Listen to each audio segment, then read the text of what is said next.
Hi hello ಎಲ್ಲ ನನ್ನ ಕನ್ನಡ ಜನತೆಗೆ ನಮಸ್ಕಾರಗಳು. ಇವತ್ತೊಂದು ಜಾಬ್ ನೋಟಿಫಿಕೇಷನ್ನ ತೊಗೊಂಬಂದಿದ್ದೀನಿ. ಅದೇನು ಅಂದರೆ ಶ್ರೀ ಕೋರೆ ಪ್ರಭಾಕರ್ ಸಾಹುಕಾರ್ ಸಹಕಾರಿ ಸಂಘ ನಿಯಮಿತ ಅಂಕ್ಲಿಯಲ್ಲಿ ಹುದ್ದೆಗಳು ಖಾಲಿ ಇದಾವೆ ನೋಡಿ. ಜಿಲ್ಲೆ ಬೆಳಗಾವಿಯಲ್ಲಿ ಬೇಕಾಗಿದ್ದಾರೆ ಅಂತೆ. ಅತಿ ಶೀಘ್ರದಲ್ಲಿ ಪ್ರಾರಂಭವಾಗುವಂತಹ ನೂತನ ಶಾಖೆಗಳಿಗೆ ಬೇಕಾಗಿದ್ದಾರೆ.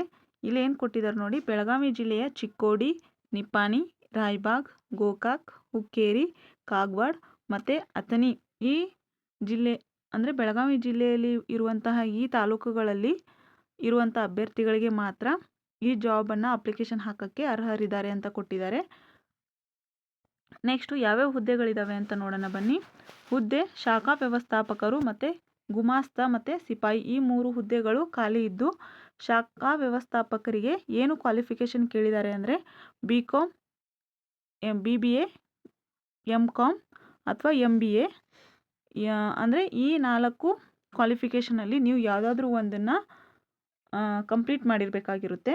ನೆಕ್ಸ್ಟು ಈ ಶಾಖಾ ವ್ಯವಸ್ಥಾಪಕರ ಹುದ್ದೆಗಳ ಸಂಖ್ಯೆ ಎಷ್ಟು ಅಂದರೆ 15 ಖಾಲಿ ಇದೆ ನೋಡಿ. ನೆಕ್ಸ್ಟು ಗುಮಾಸ್ತ ಅಥವಾ ಖಜಾಂಚಿ ಹುದ್ದೆ ಈ ಹುದ್ದೆಗೆ ಹೊಂದಿರುವಂತಹ ಕ್ವಾಲಿಫಿಕೇಷನ್ ಏನು ಅಂದರೆ BCom ಆರ್ BBA ಅಥವಾ MCom ಈ ಮೂರಲ್ಲಿ ಒಂದು ಕ್ವಾಲಿಫಿಕೇಷನ್ನ ನೀವು ಹೊಂದಿರಬೇಕಾಗಿರುತ್ತೆ. ಈ ಗುಮಾಸ್ತ ಅಥವಾ ಖಜಾಂಚಿ ಹುದ್ದೆಗಳು ಎಷ್ಟು ಖಾಲಿ ಇದೆ ಅಂದರೆ 25 ಖಾಲಿ ಇದಾವೆ ನೋಡಿ. ನೆಕ್ಸ್ಟು ಸಿಪಾಯಿ ಇಲ್ಲಿ ಕೊಟ್ಟಿದ್ದಾರೆ ನೋಡಿ. ಸ್ಥಳೀಯರಿಗೆ ಮಾತ್ರ, ಅಲ್ಲಿರುವಂತಹ ಸ್ಥಳೀಯ ಜನರಿಗೆ ಮಾತ್ರ ಸಿಪಾಯಿ ಹುದ್ದೆಗಳಿಗೆ ಅವಕಾಶವಿದೆ. ಇದ್ರ ಕ್ವಾಲಿಫಿಕೇಷನ್ ಏನು ಅಂದರೆ SSLC ಆಗಿರಬೇಕು. ನೆಕ್ಸ್ಟು ಸಿಪಾಯಿಗೆ ಇರುವಂಥ ಹುದ್ದೆಗಳ ಸಂಖ್ಯೆ ಎಷ್ಟಿದ್ದಾವೆ ಅಂದರೆ 13 ಹುದ್ದೆಗಳು ಖಾಲಿ ಇದಾವೆ ನೋಡಿ. ಬೆಳಗಾಂ ಜಿಲ್ಲೆಯಲ್ಲಿ ಯಾರ್ಯಾರು ವಾಸವಿದ್ದೀರಲ್ಲ ಅವರೆಲ್ಲ ಪ್ರತಿಯೊಬ್ಬರು ಕೂಡ ಇದಕ್ಕೆ ತಪ್ಪದೆ ಅಪ್ಲಿಕೇಶನನ್ನು ಹಾಕಿ. ನೆಕ್ಸ್ಟು ಇಲ್ಲಿ ಕೊಟ್ಟಿದ್ದಾರೆ ನೋಡಿ. ಸಹಕಾರಿ ಸಂಘಗಳಲ್ಲಿನ ಅನುಭವವನ್ನು ಪರಿಗಣಿಸಲಾಗುವುದು. ಅಂದರೆ ಅನುಭವ ಸ್ವಲ್ಪ ಬ್ಯಾಂಕಿನ ಬಗ್ಗೆ ನಿಮಗೆ ಸ್ವಲ್ಪನಾದರೂ ಅನುಭವ ಇದ್ದರೆ ಅದನ್ನು ಪರಿಗಣಿಸ್ತಾರೆ. ಮತ್ತು ನೆಕ್ಸ್ಟು ಕಡ್ಡಾಯವಾಗಿ ಕಂಪ್ಯೂಟರ್ ಜ್ಞಾನವನ್ನು ಹೊಂದಿರಬೇಕಾಗಿರುತ್ತೆ. ನೀವೇನಾದರೂ ಕಂಪ್ಯೂಟರ್ ನಾಲೆಜ್ ಇದ್ದು ನಿಮ್ಮ ಹತ್ರ ಕಂಪ್ಯೂಟರ್ ಸರ್ಟಿಫಿಕೇಟ್ ಏನಾದರೂ ಇದ್ದರೆ ಅದನ್ನು ಕೂಡ ನಿಮ್ಮ ರೆಸ್ಯೂಮಲ್ಲಿ ಅಪ್ಲೈ ಮಾಡಿ. ನೆಕ್ಸ್ಟು ಈ ಮೇಲಿನ ಹುದ್ದೆಗಳಿಗೆ ಆಸಕ್ತ ಅಭ್ಯರ್ಥಿಗಳು ಕೆಳಗೆ ನೀಡಿದ ವಿಳಾಸಕ್ಕೆ ದಿನಾಂಕ 5ನೇ ತಾರೀಕು ಅಂದರೆ ಮಾರ್ಚ್ 5ನೇ ತಾರೀಕು ಒಳಗಾಗಿ ನೀವು ಖುದ್ದಾಗಿ ಇಲ್ಲ ಅಂದರೆ ಸಂಘದ ಇಮೇಲ್ ID ಮೂಲಕ ಪೂರ್ಣ ವಿವರಗಳೊಂದಿಗೆ ಅರ್ಜಿಯನ್ನು ಸಲ್ಲಿಸಬೇಕಾಗುತ್ತೆ. ನಿಮಗೆ ಒಂದು ವೇಳೆ ಅಲ್ಲಿ ಹೋಗಿ ಭೇಟಿ ನೀಡೋಕ್ಕಾಗಲಿಲ್ಲ ಅಂದರೆ ಆ ಕಚೇರಿಗೆ ಇಮೇಲ್ ID ಮೂಲಕನಾದರೂ ನಿಮ್ಮ ವಿವರಗಳನ್ನು ಹಾಕಿ ಅರ್ಜಿಗಳನ್ನು ಸಲ್ಲಿಸಬೇಕಾಗುತ್ತೆ. ಇಮೇಲ್ IDಗೆ ನಿಮ್ಮ ರೆಸ್ಯೂಮ್ನ ಹಾಕ್ಬೋದು. ನೆಕ್ಸ್ಟು ಅಡ್ರೆಸ್ ಕೊಟ್ಟಿದ್ದಾರೆ ನೋಡಿ. ಶ್ರೀ ಕೋರೆ ಪ್ರಭಾಕರ್ ಸಾಹುಕಾರ್ ಸಹಕಾರಿ ಸಂಘ ನಿಯಮಿತ ಅಂಕ್ಲಿ, ಮಯೂರ ಚಿತ್ರಮಂದಿರ ಕಾಂಪ್ಲೆಕ್ಸ್ ಅಂಕ್ಲಿಯಲ್ಲಿದೆ ನೋಡಿ. ನೆಕ್ಸ್ಟು ಕೆಳಗೆ ಏನಾದರೂ ಡೌಟ್ಸ್ ಇದ್ದರೆ ಮೊಬೈಲ್ ನಂಬರ್ ಸಮೇತ ಕೊಟ್ಟಿದ್ದಾರೆ. ನೆಕ್ಸ್ಟ್ ಇಮೇಲ್ ID ಕೂಡ ಇದೆ ನೋಡಿ.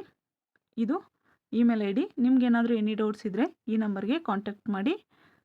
ಈಗ ನೆಕ್ಸ್ಟ್ ಹುದ್ದೆ ಯಾವುದು ಅಂತ ನೋಡೋಣ ಬನ್ನಿ. ಇಲ್ಲಿ ನೋಡಿ, ಶ್ರೀ SN ದೇಶಪಾಂಡೆ ಕನ್ನಡ ಶಾಲೆ ಮಲಿಕ್ವಾಡ್. ಇದು ಕೂಡ ತಾಲೂಕು ಚಿಕ್ಕೋಡಿ ಮತ್ತು ಜಿಲ್ಲಾ ಬೆಳಗಾವಲ್ಲಿ ಈ ಹುದ್ದೆಗಳು ಖಾಲಿ ಇದೆ ನೋಡಿ. ಪ್ರೀ ಪ್ರೈಮರಿ ಸೆಕ್ಷನಲ್ಲಿ ಆಲ್ ಸಬ್ಜೆಕ್ಟ್ ಅಂದರೆ ಎಲ್ಲ ಸಬ್ಜೆಕ್ಟನ್ನು ಒಳಗೊಂಡಿರುವಂಥ ಹುದ್ದೆಗಳು ಖಾಲಿ ಇದ್ದಾವೆ. ಕ್ವಾಲಿಫಿಕೇಷನ್ ಏನೇನಾಗಿರಬೇಕು ಅಂದರೆ NTC, PUC, D.Ed ಕಂಪ್ಲೀಟ್ ಆಗಿರಬೇಕು. ಫ್ರೆಷರ್ಗೂ ಕೂಡ ಅವಕಾಶ ಇದೆ ಮತ್ತು ಎಕ್ಸ್ಪೀರಿಯೆನ್ಸ್ ಇದ್ದವ್ರಿಗೂ ಕೂಡ ಅವಕಾಶವನ್ನು ಕೊಟ್ಟಿದ್ದಾರೆ ನೋಡಿ. ನೆಕ್ಸ್ಟು ಪ್ರೈಮರಿ ಸೆಕ್ಷನ್ ಅಥವಾ ಸೆಕೆಂಡರಿ ಸೆಕ್ಷನಲ್ಲಿ ಯಾವ್ಯಾವ ಸಬ್ಜೆಕ್ಟ್ ಖಾಲಿ ಇದ್ದಾವೆ ಅಂದರೆ 5 ಇದೆ ನೋಡಿ.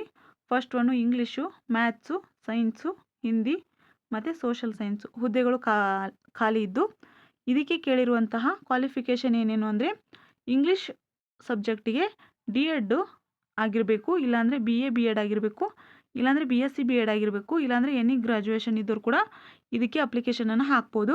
ಇಲ್ಲಿ ಎಕ್ಸ್ಪೀರಿಯೆನ್ಸ್ ಇದ್ದವರು ಅಪ್ಲೈ ಮಾಡ್ಬೋದು, ಇಲ್ಲಾಂದರೆ ಫ್ರೆಷರ್ ಕೂಡ ಅಪ್ಲೈ ಮಾಡ್ಬೋದು. ಇಲ್ಲಿ ನೀವು ಇಂಗ್ಲೀಷಲ್ಲಿ ಡಿಗ್ರಿಯಲ್ಲಿ ಇಂಗ್ಲೀಷ್ ಸಬ್ಜೆಕ್ಟನ್ನು ಒಂದು ಐಚ್ಛಿಕ ಸಬ್ಜೆಕ್ಟಾಗಿ ನೀವೇನಾದರೂ ಓದಿದರೆ ಈ ಇಂಗ್ಲೀಷ್ ಸಬ್ಜೆಕ್ಟ್ಗೆ ಅಪ್ಲಿಕೇಶನ್ ಹಾಕೋಕ್ಕೆ ನೀವು ಎಲಿಜಿಬಲ್ ಆಗಿರ್ತೀರಾ. ನೆಕ್ಸ್ಟು ಮ್ಯಾಥ್ಸ್ ನೋಡಿ. ಮ್ಯಾಥ್ಸಲ್ಲಿ ಕೂಡ D.Ed ಆಗಿರಬೇಕು, ಇಲ್ಲಾಂದರೆ BA B.Ed, BSc B.Ed ಅಥವಾ ಎನಿ ಗ್ರ್ಯಾಜುಯೇಷನ್. ಇಲ್ಲಿ ಕೂಡ ಫ್ರೆಷರ್ ಇಲ್ಲ ಎಕ್ಸ್ಪೀರಿಯೆನ್ಸ್ ಇದ್ದವ್ರು ಕೂಡ ಅಪ್ಲಿಕೇಶನನ್ನು ಹಾಕ್ಬೋದು. ನೆಕ್ಸ್ಟ್ ಸೈನ್ಸ್ ಜಾಬಿಗೆ ಇದಕ್ಕೂ ಕೂಡ same D.Ed, BA B.Ed, BSc B.Ed ಇಲ್ಲಾಂದರೆ ಎನಿ ಗ್ರ್ಯಾಜುಯೇಷನ್ ಆದವ್ರು ಕೂಡ ಅಪ್ಲಿಕೇಶನನ್ನು ಹಾಕ್ಬೋದು. ಫ್ರೆಷರು ಹಾಕ್ಬೋದು. ಎಕ್ಸ್ಪೀರಿಯೆನ್ಸ್ ಇದ್ದವ್ರು ಕೂಡ ಹಾಕ್ಬೋದು. Next Hindi ಸಬ್ಜೆಕ್ಟಿಗೆ D.Ed, BA B.Ed ಅಥವಾ ಎನಿ ಗ್ರ್ಯಾಜುಯೇಷನ್ ಇದ್ದವ್ರು ಕೂಡ ಅಪ್ಲಿಕೇಶನನ್ನು ಹಾಕ್ಬೋದು. ಇಲ್ಲಿ ಕೂಡ ಫ್ರೆಷರ್ ಎಕ್ಸ್ಪೀರಿಯೆನ್ಸ್ ಇದ್ದವ್ರು ಕೂಡ ಅಪ್ಲಿಕೇಶನನ್ನು ಹಾಕ್ಬೋದು. ನೆಕ್ಸ್ಟು ಸೋಷಲ್ ಸೈನ್ಸು D.Ed ಆಗಿರ್ಬೋದು, ಇಲ್ಲಾಂದರೆ BA B.Ed ಆಗಿರ್ಬೋದು, BSc B.Ed ಇಲ್ಲ ಎನಿ ಗ್ರ್ಯಾಜುಯೇಷನ್. ಇಲ್ಲಿ ಫ್ರೆಷರ್ ಕೂಡ ಎಕ್ಸ್ಪೀರಿಯೆನ್ಸ್ ಎರಡೂ ಇದ್ದರೂ ಕೂಡ ಅಪ್ಲಿಕೇಶನನ್ನು ಹಾಕ್ಬೋದು. ಈ 5 ಸಬ್ಜೆಕ್ಟ್ಗಳಿಗೆ ಒಳಗೊಂಡಂತೆ ನೀವು D.Ed ಆದರೂ ಮಾಡಿರ್ಬೋದು, ಇಲ್ಲ BA B.Ed ಇಲ್ಲ BSc B.Ed ಅಥವಾ ಎನಿ ಗ್ರ್ಯಾಜುಯೇಷನ್ ಮುಗಿಸಿದವ್ರು ಕೂಡ ಇದಕ್ಕೆ ಪ್ರತಿಯೊಬ್ಬರು ಕೂಡ ಅಪ್ಲಿಕೇಶನನ್ನು ಹಾಕಲಿಕ್ಕೆ ಅರ್ಹರಾಗಿರ್ತೀರ. ಪ್ರತಿಯೊಬ್ಬರು ಕೂಡ ತಪ್ಪದೆ ಅಪ್ಲಿಕೇಶನನ್ನು ಹಾಕಿ. ನೆಕ್ಸ್ಟ್ ಇಲ್ಲಿ ಕೊಟ್ಟಿದ್ದಾರೆ ನೋಡಿ, ಅರ್ಜಿ ಸಲ್ಲಿಸಲು ಇಚ್ಛಿಸುವ ಅಭ್ಯರ್ಥಿಗಳು ತಮ್ಮ ಮೂಲ ದಾಖಲಾತಿಗಳ ದೃಢೀಕೃತ ನಕಲು ಪ್ರತಿಯೊಂದಿಗೆ ದಿನಾಂಕ 6ನೇ ತಾರೀಕು ನೋಡಿ, 6ನೇ ತಾರೀಕು ಮಾರ್ಚ್ ಒಳಗಾಗಿ ಮುಖ್ಯೋಪಾಧ್ಯಾಯರು ಅಥವಾ ಕಾರ್ಯದರ್ಶಿ ಶ್ರೀನಿವಾಸರಾವ್ ದೇಶಪಾಂಡೆ, ಕನ್ನಡ ಕಾನ್ವೆಂಟ್ ಶಾಲೆ, ಮಲಿಕ್ವಾಡ್ ಇವರಿಗೆ ಅರ್ಜಿ ಸಲ್ಲಿಸಬೇಕು. ಅನುಭವಿ ಅಭ್ಯರ್ಥಿಗಳಿಗೆ ಮೊದಲ ಆದ್ಯತೆಯನ್ನು ನೀಡಿರ್ತಾರೆ ನೋಡಿ, ಅಂದರೆ ಎಕ್ಸ್ಪೀರಿಯೆನ್ಸ್ ಆದವರಿಗೆ ಮೊದಲ ಆದ್ಯತೆಯನ್ನು ನೀಡಿರ್ತಾರೆ. ಸ್ಥಳ ಮಲಿಕ್ವಾಡ್, ಅಲ್ಲಿ ಅಪ್ಲಿಕೇಶನ್. ಇದು ಕೊನೆ ದಿನಾಂಕ ನೋಡಿ 6ನೇ ತಾರೀಕು ಮಾರ್ಚು ಕೊನೆ ದಿನಾಂಕ ಆಗಿರುತ್ತೆ. ಪ್ರತಿಯೊಬ್ಬರು ಕೂಡ ಅಪ್ಲಿಕೇಶನನ್ನು ಹಾಕಿ, ಅವ್ರ ಇಮೇಲ್ ಐ ಡಿಗಾದರೂ ಹಾಕಿ, ಇಲ್ಲಾಂದರೆ ಅವ್ರ ವಿಳಾಸಕ್ಕೆ ಹೋಗಿ ಭೇಟಿ ನೀಡಿ ನೀವು ಅಪ್ಲಿಕೇಶನನ್ನು ಹಾಕಿ. ನಿಮಗೇನಾದರೂ ನನ್ನ ವಿಡಿಯೋ ಇಷ್ಟ ಆಗಿದ್ದರೆ ಅಥವಾ ನಾನು ಹೇಳ್ತಾ ಇರೋವಂಥ ಮಾಹಿತಿ ನಿಮಗೇನಾದರೂ ಇಷ್ಟ ಆಗಿದ್ದರೆ ಪ್ಲೀಸ್ ಲೈಕ್ ಮಾಡಿ, ಶೇರ್ ಮಾಡಿ, ಹಾಗೆ ಸಬ್ಸ್ಕ್ರೈಬ್ ಮಾಡಿ. Thank you.